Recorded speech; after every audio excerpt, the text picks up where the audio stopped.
শিৱসাগৰত জুবিন গাৰ্গে নিজ হাতে ৰোৱা একেচীয়া গছৰ তলত শিল্পীগৰাকীৰ আদ্যশ্ৰাদ্ধ পালন জুবিন অনুৰাগীৰ। শিৱসাগৰ জিলাৰ ঐতিহাসিক জয়সাগৰ পুখুৰীৰ পাৰত 2016 চনত জুবিন গাৰ্গে নিজ হাতে ৰোপণ কৰিছিল এটা একেচীয়া গছৰ পুলি। বৰ্তমান সেই একেচীয়া জোপা বৃক্ষত পৰিণত। শিল্পীগৰাকীৰ মৃত্যুৰ 13টা দিনৰ অন্তত নিজ হাতে ৰোপণ কৰা একেচীয়া গছজোপাৰ তলতেই আয়োজন কৰা হ'ল আদ্যশ্ৰাদ্ধ। জুবিন ফেন ক্লাবৰ লগতে বহু সংখ্যক অনুৰাগীয়ে ধৰ্মীয় ৰীতি নীতি মতে আদ্যশ্ৰাদ্ধ পালন কৰাৰ লগতে ঐতিহাসিক জয়সাগৰ পুখুৰীৰ পাৰত সন্ধ্যাই শিল্পীগৰাকীক কৰি 2000 বন্তি প্ৰজ্বলন কৰা হয়। শিৱসাগৰৰ পৰা মুজাহিদুল ইছলামৰ ৰিপৰ্ট, সংবাদ 365।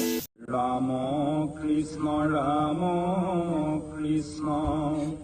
বুলি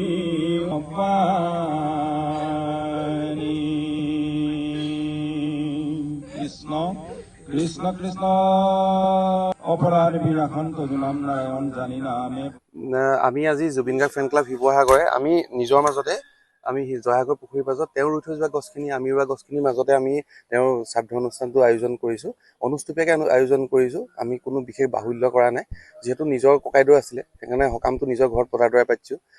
দ্বিতীয়তে কথা, আজি ৰাতিপুৱা আমাৰ দুজনকৈ তেওঁৰ দোষী সাব্যস্ত হোৱা ব্যক্তি ইতিমধ্যে গ্ৰেপ্তাৰ কৰিছে।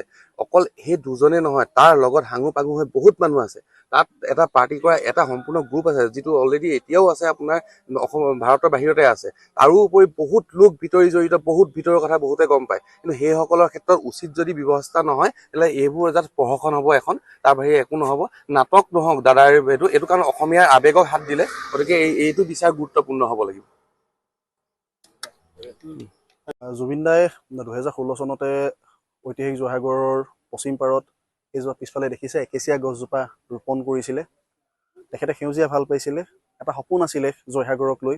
জয়সাগৰৰ এই জয়মতী স্মৃতি বিজড়িত এই জয়সাগৰ পুখুৰীটো তেখেতে সেউজীয়া কৰিবলৈ কৈছিলে, যে ৰ'দৰ পোহৰ নপৰাকৈ সেউজীয়া কৰ। আৰু তেখেতে সেই সেউজীয়াৰ মাজত বিচাৰিছিলে নাহৰ। আৰু আপোনালোকে দেখি আছে পিছফালে এটা ৱাকিং জ'ন আছে ঘৰখিনি। এইখিনি আমি আমাৰ প্ৰায় 200-300 গছপুলি সৌন্দৰ্য বৰ্ধনৰ নামত আৰ্কলজি ডিপাৰ্টমেণ্ট আৰু শিৱসাগৰ এডমিনিষ্ট্ৰেশ্যনে আমাৰ এইখিনি গছপুলি হত্যা কৰিলে।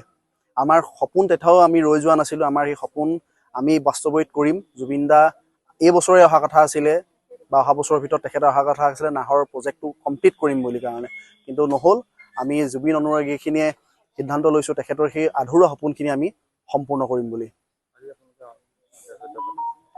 আজি এই 13 নম্বৰ দিনটোতে তাৰিখটোতে আজি দাদাৰ আদ্যশ্ৰাদ্ধ হিচাপতে আমি অনুষ্টুপীয়াকৈ আয়োজন কৰিছোঁ। এতিয়া গীতা পাঠ হৈ আছে। সন্ধিয়ালৈ প্ৰায় আমি 2000 চাকিয়ে বন্তি প্ৰজ্বলন কৰিম ঐতিহাসিক জয়সাগৰ পুখুৰীৰ পাৰটোত। তাৰ পাছৰ পৰ্যায়ক্ৰমখিনিত আমি তেখেতৰ যিখিনি সপোন আছিলে, আধৰুৱা সপোনটো যিটো নাহৰ আছিলে, মিছন নাহৰ, আৰু সেইখন নাহৰণি হ'ব জুবিনৰ নাহৰণি। আমি তাৰ কামো আৰম্ভ কৰিম।